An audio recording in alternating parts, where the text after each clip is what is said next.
보호 종료 한 달 전 갑자기 아버지가 나타났다.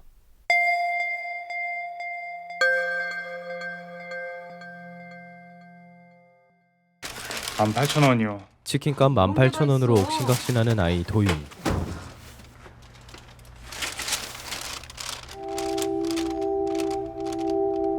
$18,000원이요. 이 일은 도윤이 일하는 배달 대행 업체 사장에게 곧바로 알려지게 됩니다. 배달몬인가 그 새끼들 요 동네까지 야금야금 쳐들어왔고. 도윤이 그토록 집요하게 돈을 받아내려 했던 데에는 이유가 있었습니다.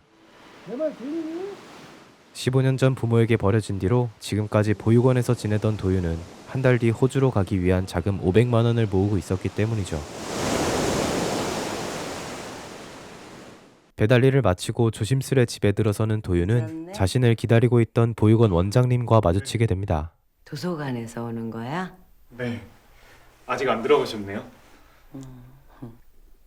도윤아, 인사드려. 원장님의 등 뒤에서 서서히 몸을 일으키는 한 남자. 그는 바로 15년 전 자신을 버린 친아버지 승원이었습니다. 아버님도 찾아오신 지는 며칠 됐어. 아버님도 큰 용기 내신 거야. 15년 만에 다시 오신 거니까. 그래서 그 사람은 지금 와서 뭘 어쩌자는 거예요? 아무래도 아버님은 다시 널... 너무도 오랜 시간 연고 없이 보육원에서 자라왔던 도윤에게 친아버지의 등장은 그리 좋은 일만은 아니었습니다. 직접 오셨어, 아버님이. 보육원뿐만 아니라 학교에까지 찾아왔었다는 말에 도윤은 더욱 혼란스러워합니다. 아니 너무 일방적이잖아요. 하루 아침에 나타나서 갑자기. 저도 생각할 시간이 좀 필요하다고요. 도윤은 하루라도 더 빨리 어제는 호주로 갈 자금을 정말 모으기 위해 죄송했습니다. 어쩔 수 없이 실랑이를 벌인 고객의 집을 찾아 전날의 일을 사과하게 됩니다. 사장님 한 번만 봐주세요. 진짜 다시는 안 그러겠습니다. 사모님 진짜 앞으로 이런 일 안 만들겠습니다. 야, 너 이러고 다니는 거 부모님도 아시냐? 무릎까지 꿇으며 자존심을 내던진 도윤이지만 자신의 약점을 후벼 파는 남자의 말을 참아내기는 어려웠습니다. 그딴 부모 같은 거 없다고. 심적으로 지친 도윤에게 날라온 한 통의 메시지. 바로 친아버지 승원이었습니다. 원장님께 들어보니까 자립 지원 구물은 얼마 버티기 힘들 거라고. 그게 아저씨랑 무슨 상관인데요? 너만 괜찮으면 우리 집에 들어오는 건 어떨까 해서. 아저씨 죄책감 덜 자고 이러시는 것 같은데 그럴 필요 없어요. 누굴 탓하고 원망하는 거 예전에 다 끝냈으니까. 15년 동안 홀로 커왔던 도윤이기에 제 아무리 친아버지더라도 이제 와서 같이 살 마음은 없어 보입니다. 도윤은 승원의 제안을 거절하고는 승원을 두고 밖으로 나서는데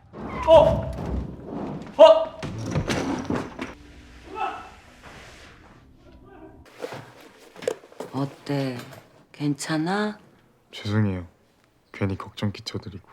죄송하긴 네가 뭐가 죄송해. 그냥 사고인데. 그래도 많이 놀라셨을까 봐요. 근데 아버님이 더 많이 놀라셨어. 보육원 원장님은 사고로 병원에 입원한 도윤에게 경제력이 있는 친아버지 승원과 함께 사는 것을 계속해서 권유하는데 학교를 졸업하고 그 사람 집에 들어가기로 했다. 그런데 이번엔 동생이 나타났다. 반가워요, 형. 도윤의 엄마이자 자신의 아내를 잃은 승원은 새로운 사람과 재혼을 하기 위해서는 도윤을 버릴 수밖에 없었고 그러면서 생긴 아이가 바로 동생 재민이었습니다. 현재는 재혼한 아내와 사별하고 재민과 둘이 살던 집에 도윤이 들어오게 된 것입니다. 넓고 깨끗한 집, 혼자 지내기에 충분한 방과 갖은 선물들의 따스한 온기를 느끼지만 한 달 사이에 180도 달라진 자신의 삶이 아직은 어색하게만 느껴집니다. 형, 저녁 먹어요. 가족들과 함께 식사를 하는 것도 도윤에게는 어려운 일이었죠. 그냥 나가버리네. 늦은 밤 집으로 돌아온 도윤은 허기짐에 음식 앞을 기웃거리다 승원이 나오는 소리에 놀라 그릇을 깨뜨리고 맙니다. 괜찮아? 안 다쳤어? 밥은 먹었고? 아, 네. 들어보니까 너 대학 안 간다고 했다며. 성적이 안 나왔어? 원래 갈 생각 없었어요. 왜? 열심히 했잖아. 그거 그냥 원장한테 잘 보이려고 하는 척만 한 건데. 잘 보이려고? 도윤은 보육원에서 잘 보이기 위해 공부하는 척을 했다는 자신의 이야기를 승원에게 들려줍니다. 웃겨요 그게? 슬픈 얘긴데? 아니, 그게 뭔지 나도 알 것 같아서 그래. 밖에선 센 척해야 무시 안 당하고 안에서는 오히려 약한 척해야 살아남으니까. 그러니까 너도 여기선 약한 척 좀 해도 괜찮다고. 대학은 내년에도 가면 되니까 학원 한번 알아봐. 승원은 대학을 가지 않겠다는 도윤에게 거액의 학원비를 쥐어주는데 학원비는 충분히 넣었으니까 남는 건 용돈하고. 그럼 천천히 먹고 쉬어. 그 돈은 지금 당장 호주로 떠날 수 있을 정도로의 많은 돈이었습니다. 그렇게 도윤은 승원의 돈을 가지고 학원을 찾아보지 않고 곧바로 호주에 사는 동생에게 돈을 보냅니다. 여권은 만들었고? 아 진작에 만들었지. 내가 이날을 얼마나 많이 기다렸는데. 그래, 수고했다. 야, 내가 바로 다시 연락할게. 한국에서의 삶을 청산하고 호주에서의 새 삶을 살게 된 도윤은 돈만 잃고 말았습니다. 도윤아, 밥 안 먹을래? 그럼 차려놨으니까 이따 배고프면 나와서 먹어. 200이면 간다고요? 호주 이민센터를 찾은 도윤은 고작 200만 원이면 호주 이민을 갈 수 있다는 사실을 알게 되었습니다. 영어는 하시죠? 그 영어 실력에 따라 연계되는 일들이 좀 달라져서요. 좋은 일자리를 구하려면 영어를 어느 정도 할 수 있어야 한다는 것도 알게 되었죠. 배달일로 어느 영어 학원을 찾은 도윤은 그곳에서 동생 재민과 마주치고 말았습니다. 재민에게 보기 좋게 약점을 잡혀버린 상황. 돈 받은 건 어쩌고 왜 알바해요? Everything okay? Don't worry. Just talking to someone I knew. I'll be back in a minute. 나중에 얘기해요. 집에서 봐요. 재민은 승원에게 오늘 일을 말하지 않는 대신 한 가지 조건을 들어달라고 합니다. 대신 조건이 있어요. 아빠한테 아저씨라고 그만해요. 그러면 아버지라고 해요. 아버지잖아요. 그게 그렇게 어려워요? 그래 그럼 아버지 하나 받고 나도 하나 더 있어. 네? 너 영어 좀 하대? 영어요? 제임스? 재민에게 1대1 영어 과외를 받으며 도윤은 이 집에 자연스럽게 녹아들기 시작합니다. 점점점 이것만 찍으시잖아요. 셋이 함께 밥을 먹는 것도 익숙해지기 시작했죠. 도윤의 삶은 그렇게 안정기가 찾아오는 듯 했습니다.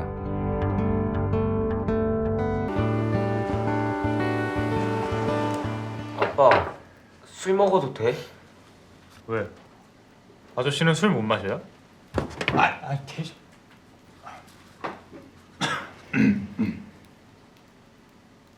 아버지께선 술을 못 하십니까? 아니야, 괜찮아. 조금은. 쉽사리 잠에 들지 못하는 도윤과 그런 도윤을 따라 나선 승원. 도윤아, 내가 밉지. 내가 미운 건 어쩔 수 없는데 재민이한테는 안 그랬으면 좋겠어. 쟤는 아무 잘못 없잖아. 어쨌든 동생이니까. 그죠. 어쨌든 동생이고 어쨌든 아버지죠. 고마워. 그렇게 세 가족의 행복한 여행이 끝이 나고 승원은 갑작스러운 죽음을 맞이합니다. 저 사람 자기 죽을 거 미리 알고 지 새끼 대신 맡아줄 사람 필요해서 그제서야 저 찾아온 거잖아요. 근데 제가 제일 화나는 게 뭔지 아세요? 적어도 저한테도 준비할 시간을 줘야 됐던 거 아니에요? 이런 상황들이 원망스럽지만 어쨌든 살아남은 두 아이는 서로를 의지하며 살아가야만 합니다.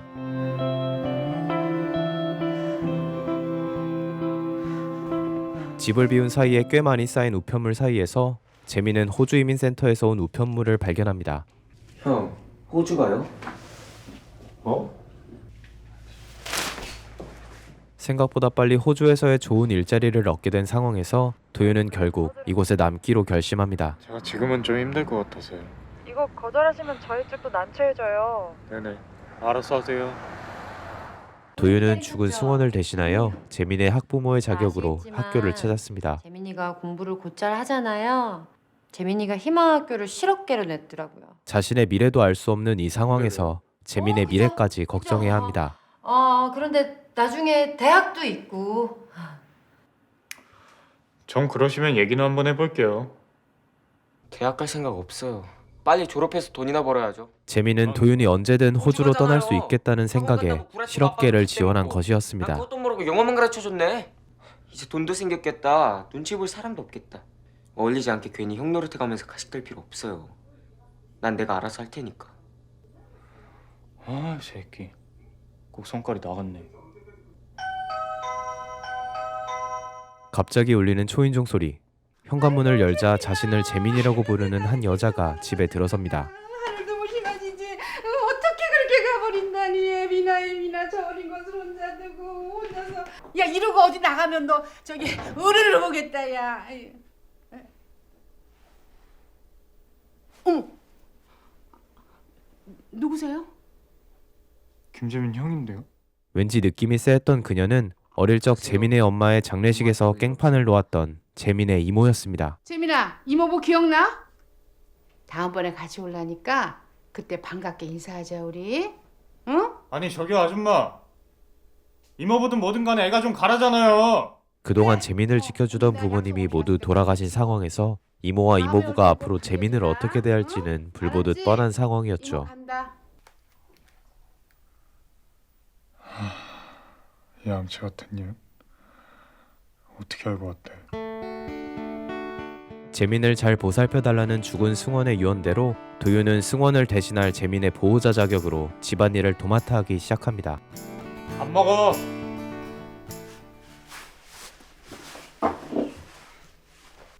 내가 밤새 좀 알아봤거든? 근데 너 대학까진 문제 없겠더라고. 그니까 너가 실업계를 가든 뭐라든 네 꼴리는 대로 하는데 돈 때문에 사서 걱정하지 말라고. 호주는요? 씨발 안 간다고 몇 번 말하냐. 아버지랑도 약속했어.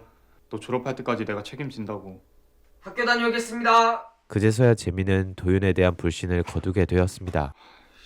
존나 야근 새끼네 저건. 찝쩍거리는 게 외가 쪽이라고요. 이모의 수상한 행동에 찜찜했던 도윤은 변호사를 만나 보험금 수령에 관해 상담을 받습니다. 하려고 여기로 먼저. 그런데 무슨 일인지 계속해서 재민에게 전화가 걸려옵니다. 왜? 형 어디야? 나 시내 쪽에. 이동해서. 400이요. 형네 집 아니야? 그 새끼가 아니라 웬 이상한 아줌마가 봤던데? 뭐? 거실에 무슨 깡패 같은 아재도 한 명 있고. 재민이 계속해서 전화를 걸었던 이유는 바로 며칠 전 찾아왔던 이모가 이모부를 데리고 집을 찾아왔기 때문이었습니다. 재민아. 안방마냥 집안을 헤집고 다니는 이모 덕분에 재민은 방에 갇혀있는 상황. 누구세요? 도윤은 쉽게 집에 들어갈 수 없음을 알고 배달기사로 위장합니다.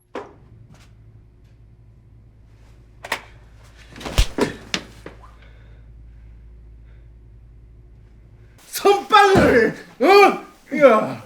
어우, 씨.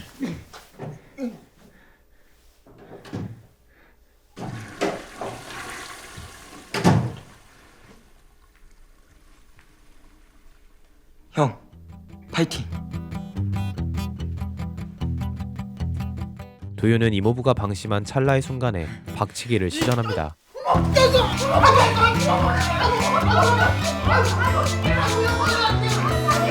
이 일로 결국 네 사람은 경찰서까지 오게 됐습니다. 저 일이 이왕 이렇게 된 거 우리 저 깔끔하게 반띵하자. 어? 역시나 이모는 보험금을 노리고 집을 찾아온 것이었고 도윤은 미리 변호사와 만나 앞으로 벌어질 상황들을 모두 파악한 상태였습니다.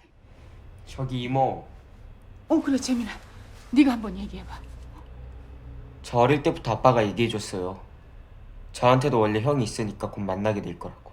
그러니까 갑자기 나타난 건 형이 아니라 이모예요. 그리고 아빠 협박해서 엄마 목숨값도 잘해드셨으면 이제 그만하셔야죠. 여기가 어디라고 또 와요. 염치 없게. 이번 일을 계기로 두 아이는 승원의 바람대로 더욱 돈독한 사이가 되었습니다. 요즘 플스가 새로 나왔다던데. 에이씨 무슨 학생 새끼야 플스야. 그럼 형은 돈 받으면 뭐 할 건데요? 아 우리 청소기부터 바꿔야 돼. 그거 청소하다가 승질 머리 다 버릴 뻔했네.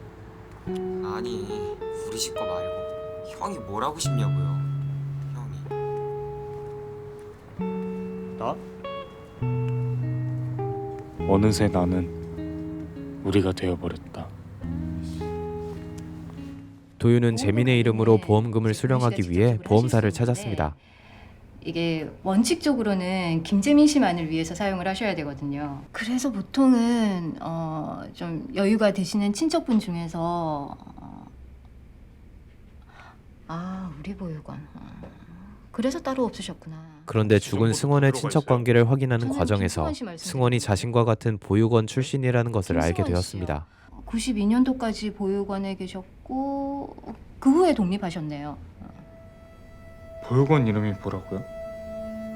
수상했던 도윤은 그 길로 원장 선생님을 찾아가 승원에 관해 묻기 시작하는데 뭐가? 혹시 저희 아버지에 대해서 조금 아시는 거 있으세요? 아버님? 글쎄다. 너 찾으러 오셨을 때 몇 번 뵙던 거 말고는. 아, 그래요? 자신이 모르는 죽은 승원에 관한 비밀이 있음을 직감하는 도윤. 아니에요. 그럼 가보겠습니다. 감춰둔 비밀이 드러나는 상황에서 도윤과 재민 두 아이는 함께 살아나갈 수 있을까요?